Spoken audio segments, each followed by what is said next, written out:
দিতে হবে কিন্তু আমার কথায়, চুপ করে বসে থাকলে হবে না, আমি বলবো আমার সাথে সাথে কিন্তু উত্তর দিতে হবে।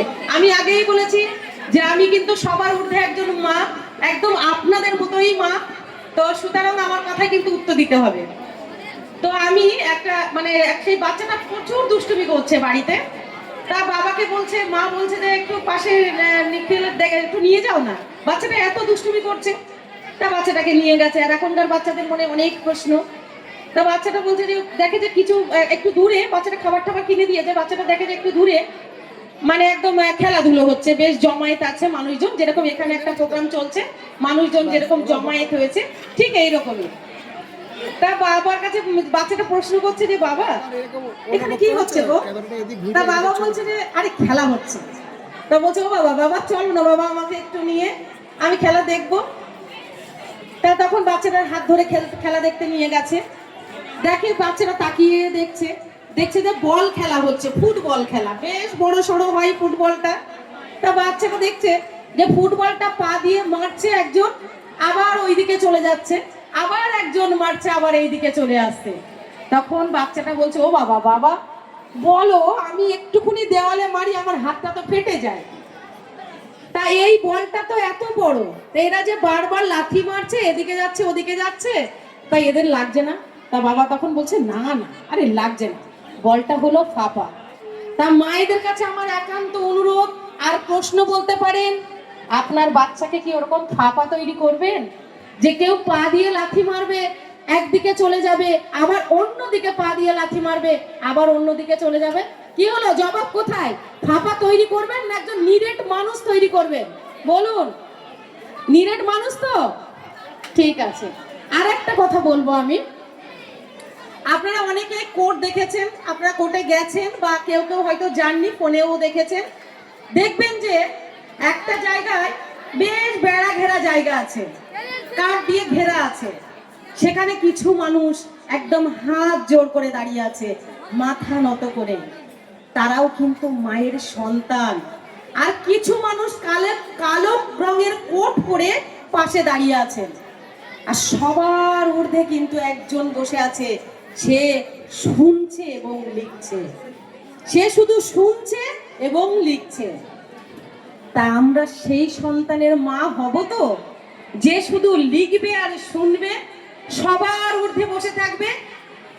সেই বেড়া ঘেরা জায়গাতে যারা হাত জোড় করে দাঁড়িয়ে আছে, মাথা নত করে বলছে স্যার, মনে মনে বলছে যে স্যার আমার যেন শাস্তিটা না হয়, সেই সন্তানের মা আমরা হব না তো? কেউ বলবেন তো, জোরে বলুন, হবেন না তো?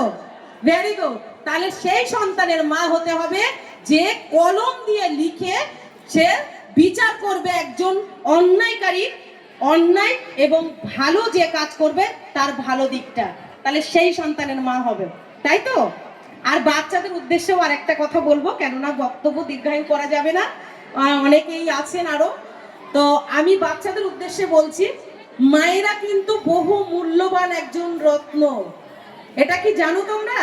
পৃথিবীতে সব থেকে মূল্যবান রত্ন যেরকম মায়ের কাছে সন্তান, সেরকম সন্তানের কাছেও কিন্তু মা।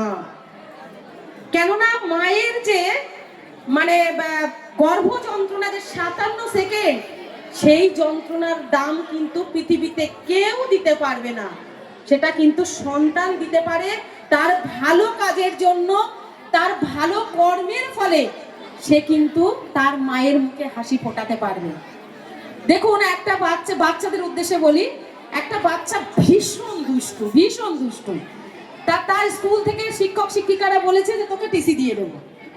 তার মাকে ডেকেছে, ডাকার পরে মা গেছে, গেলে এবার সেখানে শিক্ষক বলছে যে শিক্ষক শিক্ষিকারা বলছে আপনার বাচ্চা ভীষণ দুষ্টু, আমরা স্কুলে রাখবো না।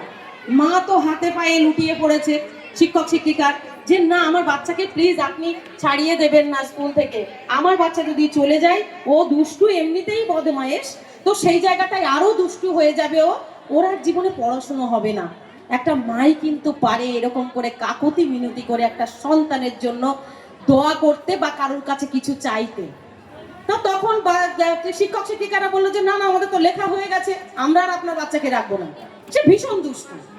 তো তখন তার মা অনেক কান্নাকাটির পরে মার বলার পরে তখন শিক্ষক শিক্ষিকারা বললো আচ্ছা ঠিক আছে, আর একবার ওনাকে সুযোগ দেওয়া, ওই বাচ্চাটার সুযোগ দেওয়া হবে, আর একটিবার, আর কিন্তু ওর কোনো সুযোগ সুবিধা দেওয়া হবে না।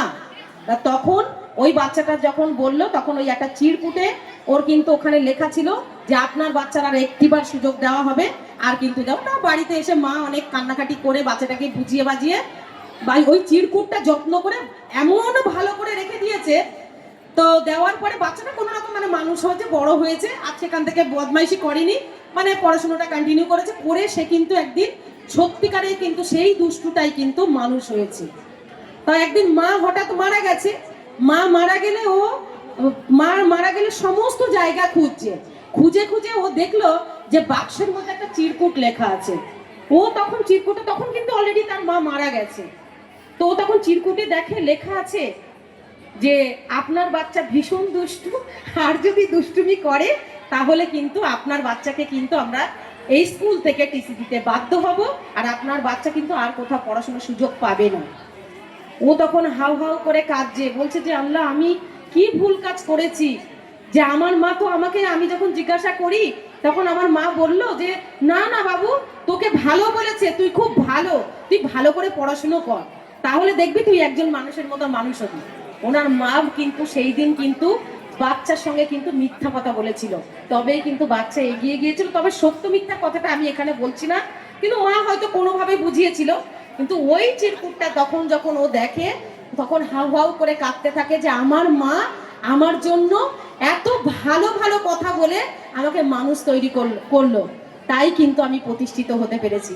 তো আমার বাচ্চাদের কাছেও, তোমাদের কাছেও আমার একান্ত অনুরোধ, শিক্ষক শিক্ষিকার সাথে সাথে বাবা মা হলো সবার ঊর্ধ্বে, মা বাবা, তারপরেও কিন্তু শিক্ষক শিক্ষিকা।